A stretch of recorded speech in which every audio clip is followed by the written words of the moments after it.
ተጎዳህ እንዴ? አይ ዝም ብሎ መቅላት ብቻ ነው። ደግሞ ጉዳይ ሊያያልሽ ለምሳሌ የኔና አንተስ ከመጨረሻው በስተቀር እሱን ማን ማስታወስ አልፈልግም። አየሽ ለዛ ነው ትዝታን ማስታወስ እንደ ትዝታው ይወሰናል ያልኩሽ። ሌላውስ ትዝታ እንደዚህ እየተጃጃልክ ደግሞ አጉል ጉዳት ተጎዳልክ። ነገርኩሽ እኮ ሐኪም ነኝ ስላለሽ ጉዳት ያሳስባል። እየተያየን ማውራት አለመቻላችን በቂ ነው። ጭራሽ ተባረህ መታየቱ የሚቀር እሱንማ እኔም እኮ አልፈልግም።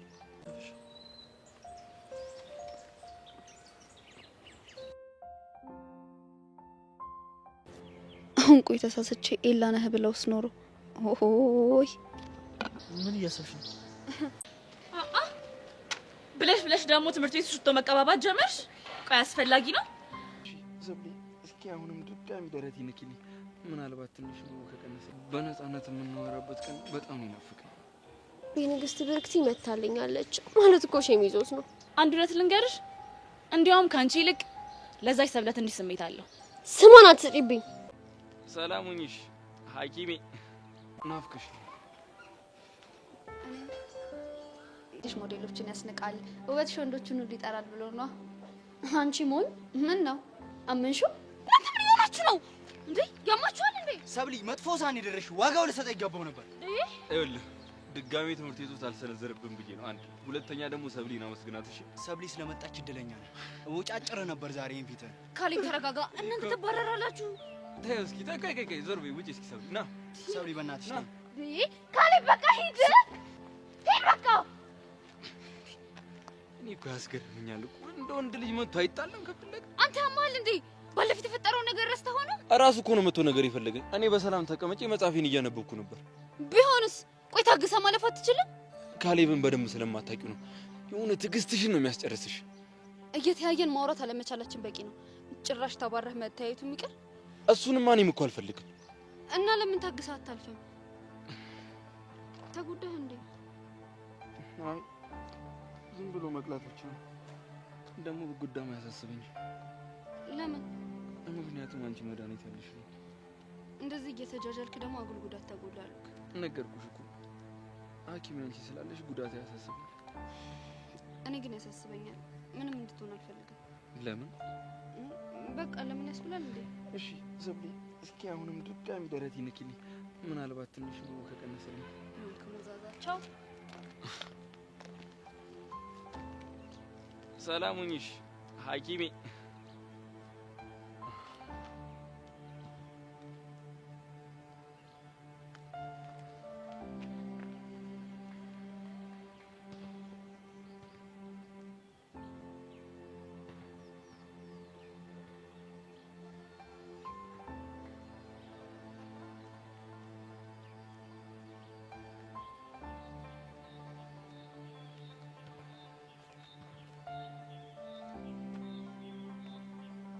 አሁን ቆይ ተሳስቼ ኤላ ነህ ብለውስ ኖሮ ኦሆይ ምን እያሰብሽ ነው?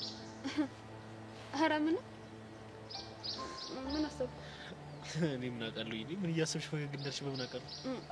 እድለኝነቴን እያሰብኩ ቤተክርስቲያን እንሄዳለን። ከዛ ቤታችን ገብተን ቁርሳችንን እንበላለን። ከዛማ ልክ እንደመጣን ወንበራችን ላይ ተቀምጠን አሁን እንደዛ ነበርኩ እያለን እንጫወታለን። ወሬኛ አርጅተሽም ወሬ ነው ማለት ነው የሚታይሽ? ካረጀን ስራ እንሰራም እኮ ብዬ ነው። አይ እንደዛ የሚባል ነገር የለም። እኔ አርጅቼም ቢሆን ስራ እሰራለሁ። ቆፍጠን ነው ማለት የምፈልገው። እና ይሄንን ሰበብ አድርገህ ጥለህ ኃይል ዞር ነው ታዲያ ችግኝና አበባ እየኮተኮትኩ ግቢ ውስጥ ልቀመጥ?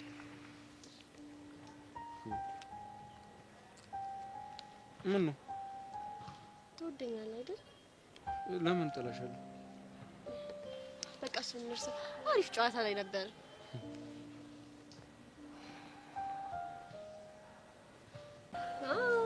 ሰብልዬ እንዴት ነሽ? በናትሽ እንደሱ ብለሽ አትጥሪ። አንቺ ግን ችግር አለብሽ አይደል?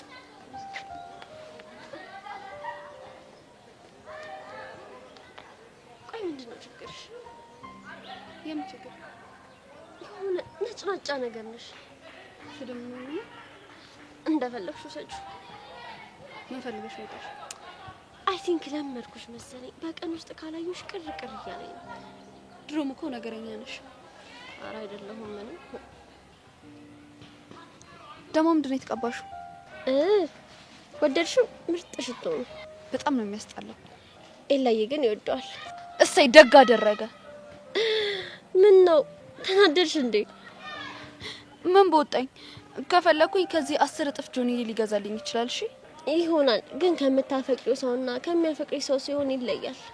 ጆኒን እኔም አፈቅረዋለሁ፣ እሱም ያፈቅረኛል። እስከ ዛሬ ግን የማውቀው እሱ እንደሚያፈቅርሽ ነው። እኔስ? እሺ ምስኪን፣ አንቺማ ማረፊያ ያጣችሁ ወፍ መስለሻል። ምን አልሽ? ባይ ሰብሊና። እኔ ቆንጆ መልካም ቀን።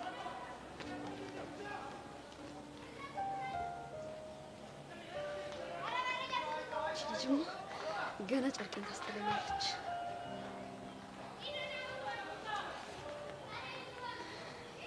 ጄሪን አወራሃት እንዴ? ስታወራ ሰምቼ መጣ። አነበነበችብካ? ወይኔ መሲ፣ የሰው ልጅ ግን እንደዛ እንዴት ምላስ ይኖረዋል? እኔ ቁጭ ብዬ እኮ እሷ ስታወራ ነበረ፣ ጭራሽ ደግሞ ስታስፈራራኝ ነበር። የሆነ በካራቴ ነው የምልህ ምናምን እንዴ። እስማ አይ ጄሪ ትመቸኛለች እኮ፣ የሆነ ወጣ ያለ ባህሪ ያላት። ያ ግን ደስ ትላለች። ግን እኮ ለምን እንደፈለግካት አልነገርከኝም? ነው መሲ፣ እሱ እንኳን ሚስጥር ነው አልነግርሽ። እሺ አላስጨነቅም። ስላላስጨነቅሽኝ ደግሞ በጣም አመሰግናለሁ። ምንም ማለት አይደል። ኤኒ ታይም የምትፈልገው ነገር ካለ ንገረኝ። እሺ እሺ። በቃ አሁን ግቢውን ዞር ዞር በል። ይሄኔ ተደብቆ እያየን ነው። ስማኝ ደግሞ ባሩክ መቶ እኮ ይቅርታ ጠየቀኝ። ናታን እባክሽ አንቺ ላይ ጨክንም። የሆነ የሚያሳዝን ነገር አለ። እሱ ልጅ ግን እኔ ጋር ብቻ ነው ለሚበረታው። አዎ እኔ ልትወስድበት አይደል እንዴ? መሲ የምትፈልገው ፍቅረኛም ጓደኛም እንዲሆናት ነው አይደለ? ስለዚህ ይሄ ማለት በተቃራኒው ጓደኛዋ ፍቅረኛዋ ቢሆን ደስተኛ ነች ማለት ነው። እናማ መሲን ለማግኘት ያለህ ብቸኛ አይደል ይሄ ነው ማለት ነው። እኔ ምንም እየገባኝ አይደለም። ሰውዬ ምንድነው ዳር የምትለው? በግልጽ የምትናገር ከሆነ ተናገር። መሲን ማጣት የማትፈልግ ከሆነ ጓደኛህም ፍቅረኛህም አድርጋት እያልኩ ነው። እንዴ ሳላፈቅራት? እመኔ ፍቅሩ ቀስ እያለ ይመጣል። እንባ ያላችሁ ጓደኝነት እኮ ጻረ በእናትህ ሰው እንዴት ነው እህቱ የሚያፈቅረው? አረ ነውር ነው። በእናትህ ነው በአባትህ? አረ በእናትህ ይኸው እንዴት እንደሚለጠፍባት። አንተ በዛ ትቀልዳለህ እንዴ? እዚህ ተጨንቄያለሁ። አንተ ነህ እንጂ ቀልደኛው። እዚህ እየመጣ ግንብ ስር እንደ እንሽላል የተደገፈ ከምታያቸው የኔ ሀሳብ የተሻለ ይመስለኛል። ይኸውልህ እኔ ምን እንዳሰብኩኝ ታውቃለህ? የሆነ ጨሬ ልኬበት የዚህ ልጅ እባብነት ሴራል ለመሲ ማሳየት። መሲ በዚህ ሀሳብ ትስማማለች? አዎ እስማማለሁ ብላለች። የልጁ ማንነት ካሳየኝ እርቋለሁ፣ ሁለተኛ አጠገቡ አልደርስም ብለኛለች። እሺ እንደዚህ አይነት ስራ የምትሰራለህ ጨሬ ታገኛለህ? አለች። ማን ናት? ኪያ። ኪያ ማነች? እሷ ደግሞ አንተ አታውቃትም። አንድ ቀልጠፍ ያለች ሴት ልጅ አለች። እኔ ግን ይሄ ነገር ምንም አላማረኝም። ይኸውልህ ሂጂ ኪያን እርጅኝ እላታለሁ። ከዛ በኋላ ባሮክን አሳያታለሁ። ከዛም ባሮክን ቀርባ ፍቅሬ ማሪ እያለ ሲያወራት እኔ ደግሞ ለመሲል ነገር ወስጄ አሳያታለሁ ማለት ነው። ነገሩ ግን እንደዚህ ቀላል ይሆናል? ይኸውልህ እመነኝ፣ ለኪያ ምንም ነገር ይቻላል። እንግዲህ ምን እላለሁ? ቻንስን ሞክር። እኔ ናታን ወቻታለሁ። መሽከር መሲኒ እኮ ላንቺ ብዬ እንዳትጎጂም ብዬ እኮ ነው። ቆይ እኔ ስተይኝ ህጻን ልጅ ነው የምመስልክ? የሚጠቅመኝና የሚጎዳኝን መለየት አልችልም? እሱማ ትችያለሽ፣ ግን ደግሞ እሺ እንደዛ ከሆነ ምርጫዬን ለራሴ ተውልኝ። እሺ እኔ እኮ ፍቅር አሳውሮሽ የማይሆን ቦታ እንዳትወርቂብኝ ብዬ ነው። ስለተጨነክልኝ በጣም አመሰግናለሁ፣ ግን በጭራሽ በውሳኔ ጣልቃ እንዳትገባ። ወስነሻል? ማለት ፍቅረኛሽ ሆኗል እንዴ? ወስኛለሁ፣ ግን ገና ፍቅረኛ ያልሆነ እሱም የኔን እሽታ ብቻ ነው የሚጠብቀው። ማለት እሺ እኔም አፈቅርሃለሁ እስክትዩ ድረስ? አዎ። ምን ነው? አይ ምን ግን ከልብሽ ታፈቅሪዋለሽ ይመስለኛል። መሲ ወይ ከእሱ ጋር ፍቅረኛ ከሆንሽ ከእኔ ጋር እንደ በፊቱ ጓደኛ እንሆንም አይደል? አዎ ጓደኛዬም ፍቅረኛዬም እንዲሆን የምፈልገው እሱም ብቻ ነው። በቃ ከአሁን በኋላ ጓደኛሽ እሱ ብቻ ነው የሚሆነው? አዎ እኔ እናንተ ባለን ጓደኝነት ፍቅረኝነት ቢጨመር ደስ ይለኝ ነበር። ግን አንተ ደግሞ እንደ እህት ነው የምታየኝ አይደል? በጣም ነው እኮ የምወድሽ ናታን። እኔም ከምታስበው በላይ በጣም ነው የምወድክ። ግን በቃ ፍቅረኛ መያዝ እፈልጋለሁ። እኔ እኮ አንተ ምን? አንቺን ካጣሁሽ እኮ እኔ እጎዳለሁ። ግን በቃ አማራጭ ስላልለኝ መሲ ወይ አንዴ ልከፍሽ።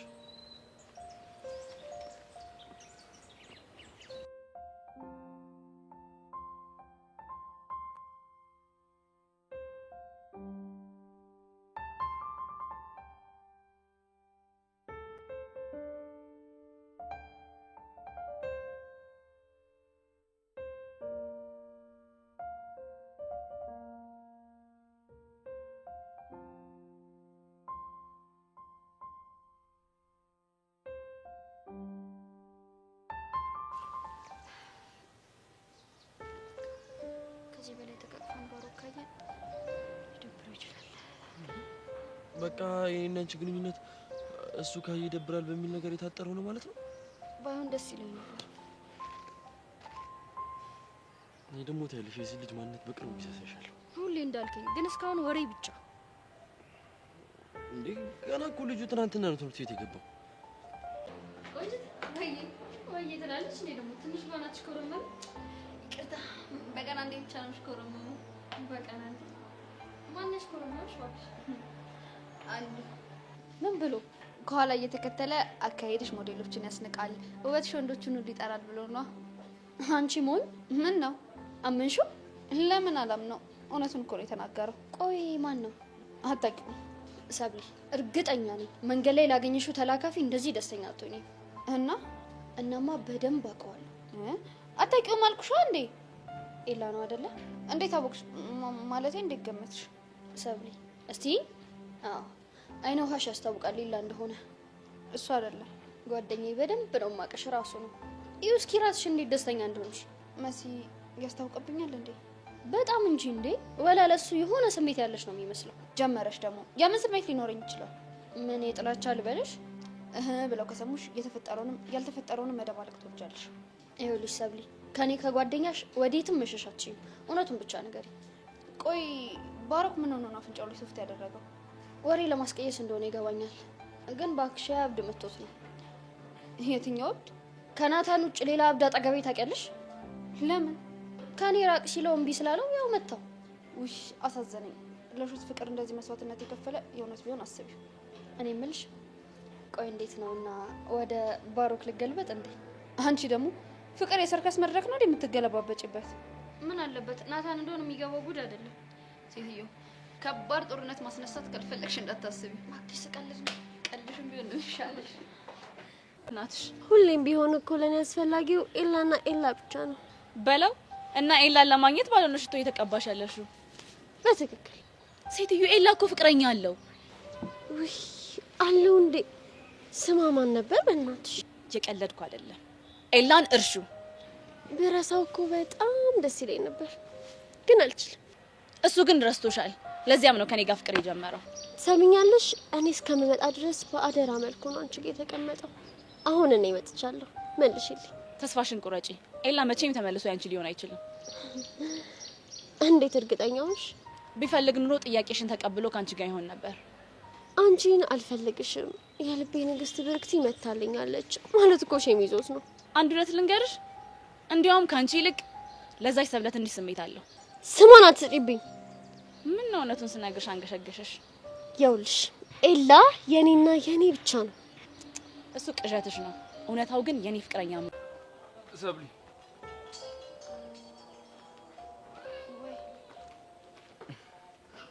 ትንሽ ኖር መግቢያ ሰዓት ስለሆነ ሰው ላይ ይችላል። እኔ ማንም በይ እንግዲህ ልኝ ናፍቀሽ ነው። ግን በቃ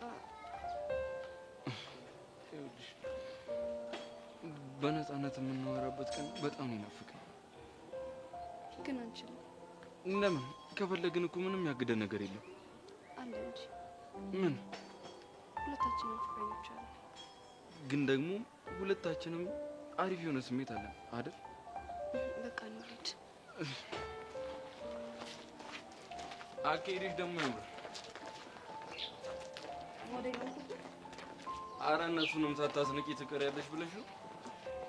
እና ማሰልጠኛ ልክፈታ? አይ እንደዛማ ማድረግ የለብሽም። ለምን? ምክንያቱም ሰልጣኙ ሁሉ ወንድ ይሆናል። ከዛ በኋላ በውበትሽ ፈዞ ይውላል ማለት ነው። በቃ ከዚህ በላይ ተሽከኝ። እናንተ አልታደልክማ። የኔን ተው፣ አንተ ነው ያልታደልከው። ማለት ጓደኛዋ ሳይሆን ፍቅረኛዋ ብትሆን ነበር እድለኛ የምትሆነው። ትሰማኛለህ? ዝም ብለህ አዘላብድ። አሁን የምነግርህን ነገር ስማኝ። ከመሲ አጠገብ ራቅ። እኔ የምለው ግን ምን አይነት ድንጋይ ልብ ነው ያለ? አንተ ልጅ ለንግግርህ ተጠንቀቅ፣ አለበለዚያ ግን ምላስን ነው የምቆርጥልህ። እኔ የምለው መሲ ቅርብ ሆና እንዴት ታፍቃት አልቻልክም? ይሄ እኮ አለመታደል። ትሰማኛለህ? ስለማታውቀው ነገር ዝም ብለህ አዘላብድ። ከመሲ አጠገብ ራቅ። አልችልም። ኧረ አትችልም? እኔ እንድችል አድርጋ። ናታን! አንተ ናታን! እንዴ! ቆይ ምን እያደረግህ ነው? የሚገባውን ያደረኩት። ማን ስለሆንክ ነው የምትመታው? መሲ፣ ይሄ ልጅ ግን ጤነኛ ነው? እንደዛ ከሆነ ልድገምህ። ወንድ ነህ ትነካውና። ቆይ አንቺ ለሱ መደረብሽ ነው እንዴ? አዎ በደንብ እደረብለታለሁ። ትሰማኛለህ? አንተ ወጠጤ፣ ከአሁን በኋላ ከመሲ አጠገብ ራቅ። አለበለዚያ ግን በየቀኑ ነው ደምን ማፈስል። ትምህርት ቤት ሲሆን አማኑኤል ነበር መግባት የነበረበት። አትሳሳት። አንተን ወደ መቃብር ልክና እኔ ወደ ሸቤ ወርዳለሁ። ቆይ ለምንድን ነው ፍቅረኛ እንዴት የማትፈልግ? የማንም ሰው ስትሆኝ ማየት አልፈልግም። በቃ እኔ አልፈልግም። ምን ማለቴ በቃ የማንም ወጠጤ መጮጫ ስትሆኝ ማየት አልፈልግም። ይኸውልህ አንተ ስለፈለግክ ብቻ የሚሆን ነገር የለም። ገባክ? ያወራኛል ግን በቃ ዝም ብሎ እያበሳጨኝ ነው። የኔ ውድ ስትናደጂ ስትበሳጭ እንደሚያምሽ አታውቂም እንዴ? እሱንም አውቃለሁ፣ ግን የአሁኑን ኤላ እያዩ ያለመበሳጨት ከባድ ነው። ቆይ ምን እያደረገች ነው? ይሄን በሴቶች ተከቧል። ገምቼ ነበር። ደግሞ እንዴት እንደሚያናድደው ብታይ። ይሄን ያህል? ቆይ ስንት ናቸው? ሁለት ናቸው። አንደኛው አለም፣ አንደኛው ደግሞ ሰብለ ይባላሉ። ምንድነው ሁለቱም ያፈቅሩታል ነው? አንደኛውንማ ፍቅረኛው አድርጓታል፣ ግን የሚያፈቅራት አይመስለኝም። ሰብለ የምትባለዋን ግን ያፈቅራታል። እሷ ደግሞ ፍቅረኛ አላት እኮ ብታይ። እኔ ግን እንደዛ አይመስለኝም ውዴ። እንዴት? ምክንያቱም ኤላ ካንቺ ውጪ ማንን ለማፍቀር የሚችል አይመስለኝም። እኔም ድሮ እንደዛ ነበር ማስበው። እዚህ ከመጣ በኋላ ግን የሚያደርገው ነገር ደሜን እያፈላኝ ነው። ምናልባትም እኮ እንድትርቂው ፈልጎ ሊሆን ይችላል። እንዴ ለምን እርቀዋለሁ? እሱን አጥቼ መኖር እንደማልችል እንኳን በዙሪያችን ያሉ ሰዎች ያውቃሉ። አውቃለሁ። እኔ ግን ሳስበው የሆነ ሊነግረኝ ያልፈለገው ሚስጥር ያለ ይመስለኛል። ምን አይነት ሚስጥር? እሱን አላውቅም። ለዛም ነው ሰብለንና አለምን ተጠቅሞ እኔን ሊያርቀኝ የፈለገው። አቤት አንቺ እንደው በስማ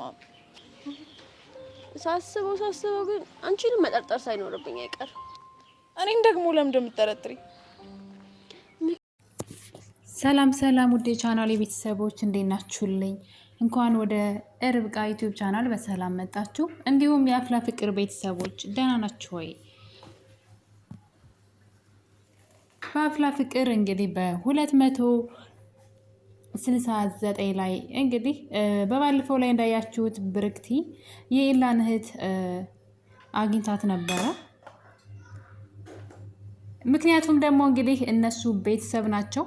ኤላ የክፍለ ሀገር ልጅ ነው። የብርክቲና የኤላ ቤተሰቦች ይተዋወቃሉ ማለት ነው። እንግዲህ ለዛም ጭምር ነው እንደ ቤተሰብ ስለሚተያዩ ማለት ነው፣ ቅርርብ ስላላቸው እህቱ ስራዬ ብላ ትምህርት ቤት ድረስ ሄዳ እንግዲህ ብርክቲን ስታገኛት አይተን ነበረ። በዛ ላይ እንግዲህ የኤላ ነገር አሁንም ለሁላችንም ልጁ ጥያቄ እየሆነብን መጥቷል ማለት ነው። ማናቸውን እንደሚወድ አናውቅም። ሁለቱን ይውደድ ሰው፣ ሁለት ሰው አይወድም። ሰው ያለው አንድ ልብ ነው። እንግዲህ ኤላ ማንን የወደደው የሚለው የብዙ ሰው ጥያቄ ሆኗል። ምክንያቱም ሰብለጋ ሲሄድ ፍቅር ይጫወታል። ብርክቲን ደግሞ ስለ ቀድሞ እያስታወሰ ወደ ቀድሞ ትውስታው እየተመለሰ ነው በተደጋጋሚ ማለት ነው። የቀድሞ ከብርክቲ ጋራ የነበራቸው የፍቅር ጊዜ በጣም ደስ የሚል እንደነበረና ያን ጊዜ በደስታ እንደሚያስታውሰውም እያየን ነው። በዛ ላይ በብርክቲ መቅናትም ደግሞ ከማንም ሰው ጋር እንድትሆኝ አልፈልግም፣ ትዝታዎቼ ሁሉ ከአንቺ ጋር እንዲሆኑ ነው የምፈልገው እያለ እንግዲህ ዥዋዥዌ ይጫወታል ልጁ። ፍላጎቱ ምን እንደሆነ አላውቅም። ብዙዎቻችሁም ደግሞ ኤላ ለምንድን ነው ብርክቲን አብሯት መሆን ያልቻለው? ምን ቢገጥመው ነው ወይም ደግሞ ማን ቢያስፈራራው ነው ስትሉም እያየሁኝ ነው። እውነት ለመናገር ከሆነ ሰው አስፈራርቶት አይመስለኝም። በፍጹም ሊያስፈራራው የሚችል ሰው የለም። ልጁ ኤላ እኮ ነው። ማንም ሰው ከእሱ አትድረስ ስላለው እሷን ከወደዳት በፍጹም ሰው አስፈራርቶት እንደማይርቃት ግልጽ ነው። ነገር ግን እኛ ያልገባን የሆነ የተደበቀ ነገር እንዳለ ግን ግልጽ ነው።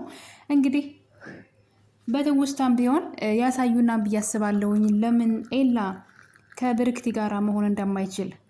እኔ እንደውም ምናልባት በህመሟ ምክንያት ከሆነ እያልኩኝ ነበረ። ያው እንደሚታወቀው ልጅቷ ትንሽ ነገር እንኳን ከተናደደች ይጥላታል። ያለባት የልብ ታማሚ ናትና እንግዲህ ምንድን ነው የተፈጠረው? ምንድን ነው አብሮ እንዳይሆኑ ወይም ደግሞ ከእሱ ከንግግሩ እንደተረዳ ነው ከሆነ ወድጄ ይመስልሻል እንደዚህ መሆነው ለምን እንደምርቅሽ የሆነ ጊዜ ይገባሻል እያለ እንግዲህ በተደጋጋሚ ያኔ ታመሰግኝኛለች ሲላትም እየሰማን ነው። ታዲያ ኤላ ምን አይነት ችግር ቢገጥመው ነው ከእሷ ጋር መሆን ያልቻለው? ዝምድናም አይሆንም። ዝምድና ቢሆን ኑሮ እኔ ወድጄ አይደለም የምርቅሽ ላንቺ ብዬ ነው ሌላት አይችልም። ያው ዝምድና እሱ ላንቺ ብዬ ነው የሚያስብል ነገር አይደለም። ዘመድ ከሆኑ ዘመድ ናቸው ነውና፣ ነገር ግን ወይ ከህመሟ ጋር የተያያዘ ነው፣ ሌላ ምንም ሊሆን አይችልም በእርግጠኝነት ማለት ነው። ምናልባት በሕክምና እሷ ማግባት መውለድ ወይም ደግሞ እንደዚህ አይነት ላይፎችን መኖር እንደማትችል ተነግሯት ከሆነስ? ምክንያቱም ብርክቲ የሆነ ሰዓት ላይ ታማ ሆስፒታል ውስጥ እንደነበረች እንግዲህ በዛም ኤላ ሲሰቃይ እንደነበረ ብርክቲ ስታወራ ሰምተናል። ያ ማለት እንግዲህ እሷ ባታውቅም ግን ኤላ የሚያውቀው የእሷ የሆነ የተደበቀ ታሪክ አለ ማለት ነው እንጂ በፍጹም እንደውም አልሚንም ይህን ጥያቄ ጠይቃት ነበረ። የሆነን የማላውቀው የተደበቀ ነገር እንዳለ ግልጽ ነው። ኤላ ከኔ ጋር እንዳይሆን ያገደው ነገር ምንድን ነው? ይህን ነገር አንቺም ታውቂያለሽ አልሚ፣ እባክሽ አትደብቂ ንገሪኝ እያለቻት ነበረ። አልሚም እንግዲህ እኔ ምንም አውቀው ነገር የለም እያለች፣ ነገር ግን የምታውቀው ነገር እንዳለ ከፊቷ ያስታውቅ ነበረ። ያ ማለት የሆነ ነገር አለ ማለት ነው። ግን ከህመሟ ጋር የተያያዘ ይሆናል ብዬ አስባለሁ። ሌላ ምንም ሊሆን አይችልም። ዝምድናም ሊሆን አይችልም። ወድጄ ይመስልሻል እንደዚህም ሆነው እያለ የሚለው እንግዲህ ላንቺ ብዬ ነው ይሄ ነገር ለእሷ ብሎ ሳይሆን የጋራ ጉዳይ ነው። ዘመድ ከሆኑ ለእሷ ብሎ ሳይሆን ማድረግ ስላለበት ነው ብዬ ነው የምለውና እንግዲህ እናንተ የገባችሁ ካለ ነገር ካለ ሀሳብ አስተያየታችሁን ኮሜንት ላይ ያስቀምጡ። ነገር ግን እንግዲህ ከአልማዝ ጋር ስትገናኝ ብርክቲ በፍቅር ነበረ ስትቀበላት የነበረው። ታዲያ እንግዲህ እንዴት ልታገኘኝ መጣሽ እኔን እዚህ ትምህርት ቤት ድረስ ስትላት የኤላ እናት እሷ ናት መጥቼ እናቴ ናት መጥቼ እንዳገኝሽ የነገረችኝ። ምክንያቱም ኤላ በፊት በጣም መጥፎ አስቸጋሪ ጸባይ እንደነበረው፣ ተደባዳቢ እንደነበረ፣ በዚህ በድብድቡ ምክንያት ደግሞ ትምህርት ቤት እንደቀየረ እዚህ ቀደም ሲያወራ ሰምተናልና ታዲያ እንግዲህ ከዛ ከመጥፎ ባህሪው የቀየረችው ብርክቲ እንደሆነች የኤላ እናት ተናግራለች ማለት ነው። እኔ ግን ሳስበው እንግዲህ የኤላ እናት ወደ ፊልሙ የምትቀላቀል ይመስለኛል። በተደጋጋሚ እንግዲህ ስሟን ስንሰማ ነበረ። ምክንያቱም የብርክቲንም በተደጋጋሚ ስሟን ስንሰማ ነው እንግዲህ ትመጣለች ብለን የቀድሞ አፍቃሪው ትመጣለች ብለን ስንጠብቅ እንግዲህ መታለች። አሁንም የኤላ እናት ወደ ድራማው የምትመጣ ይመስለኛል እና ብርክቲን በጣም እንደምትወዳትና ልጄ ወደ ቀልቦ የተመለሰው በሷ ምክንያት ነው ብላ እንድትጠይቃት እንደላከቻት አልሚ ስታወራ እየሰማን ነው። ያ ማለት ቀረቤታ፣ ቤተሰባዊነት እንዳላቸው እንግዲህ ያስታውቃል። ሌላው ደግሞ እንግዲህ ብርክቲ አሁን ኤላን ወደ እሷ ለመሳብ በጣም ብዙ ትዝታዎችን እያሳየችው ነው። የሚወደውን ነገር እያደረገች እንግዲህ ኤላን ወደ እሷ ወደ ቀድሞ ሁኔታቸው እንዲመለሱ እየጣረች ነው። እንግዲህ ይሳካላት አይሳካላት ባላውቅም አሁን ላይ ከእሱ ጋር እንደውም በጣም እየተቀራረበች ነው።